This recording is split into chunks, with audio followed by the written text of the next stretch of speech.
Video में आपको हम बताएंगे कि गर्भ में लड़का है या लड़की। तो आइए जानते हैं वे कौन कौन से लक्षण हैं। सबसे पहला है सोने का तरीका।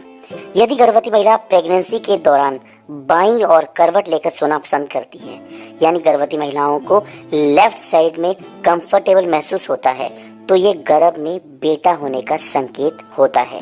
जबकि यदि गर्भवती महिला दाईं और करवट लेकर सोना पसंद करती है, तो ये गर्भ में बेटी होने का लक्षण हो सकता है। शिशु की हलचल। गर्भ में पल रहा शिशु यदि पेट के निचले हिस्से की तरफ ज्यादा किक करता है, तो ये गर्भ में बेटा होने का लक्षण होता है। लेकिन यदि महिला को पसलियों में शिशु की हलचल ज्यादा महसूस होती है, तो ये गर्भ में बेटी होने का लक्षण होता है। सूजन। गर्भावस्था के दौरान सूजन की समस्या बहुत सी महिलाओं को होती है। अगर महिलाओं को पैरों में सूजन है, तो इससे देखकर ये भी अंदाजा लगाया जा सकता है कि गर्भ में लड़का है या लड़की। यदि महिला के पैरों में सूजन अधिक होती है, तो गर्भ में बेटी होने का लक्षण होता है। और यदि महिला के पैरों में सूजन बहुत कम होती है, या फिर पूरी गर्भावस्था के दौरान अगर सूजन बिल्कुल नहीं होती पैरों में, तो यह गर्भ में बेटा होने का लक्षण माना जाता है। ब्रेस्ट का आकार।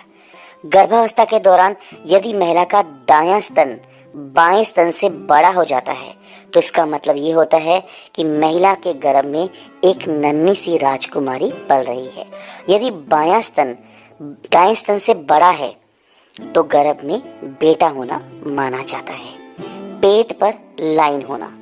प्रेगनेंसी के समय महिला के पेट पर एक काली लाइन पड़ जाती है।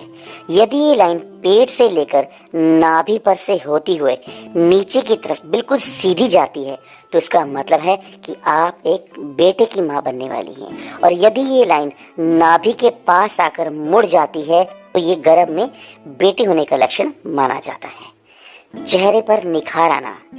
ऐसा माना जाता है यदि प्रेगनेंसी के दौरान महिला के चेहरे में निखार बढ़ जाता है, तो ये गर्भ में लड़का होने का लक्षण होता है। और यदि महिला के चेहरे का निखार कम हो जाए, तो ये गर्भ में लड़की होने का लक्षण माना जाता है। जीभ का स्वाद। प्रेगनेंसी के समय बॉडी में होने वाले हार्मोनल बदलाव के कारण महिला के जीभ के स्वाद में भी बदलाव आता है। यदि गर्भवती महिलाओं को खट्टा या नमकीन खाने का ज्यादा मन करता है, तो ये गर्भ में बेटा होने का लक्षण माना जाता है। और यदि गर्भवती महिलाओं को मीठा खाने का अधिक मन होता है, तो गर्भ में बेटी होने का लक्षण माना जाता है। पेट का आकार। प्रेगनेंसी के दौरान यदि महिला को अपने पेट का आकार गोल दिखाई देता है, तो इसका ये मतलब है गर्भ में पल रहा बच्चा लड़का है। और यदि गर्भवती महिला को पेट के नीचे लटका हुआ महसूस होता है, यानी पेट नीचे की ओर महसूस होता है, तो ये गर्भ में बेटी होने का लक्षण माना जाता है। सिर के बालों से जाने। यदि प्रेगनेंसी के दौरान महिला के बाल रूखे हो जाते हैं, बेजान हो जाते हैं, तो ये गर्भ में बेटी होने का लक्षण माना जाता है। जबकि यदि महिला के बाल पहले से और अच्छे हो जाएं, यानी कि चमकदार हो जाएं, तो यह गर्भ में बेटा होने का लक्षण माना जाता है। शरीर के बाल। गर्भावस्था के दौरान यदि महिला के शरीर के बालों की ग्रोथ बढ़ जाए, तो समझ जाएं गर्भ में लड़का है। और यदि महिला के शरीर के बालों की ग्रोथ वैसे ही रहे जैसे पहले थी, तो गर्भ में बेटी होने का लक्षण माना जाता है। दोस्तों, जो भी बातें मैंने आपको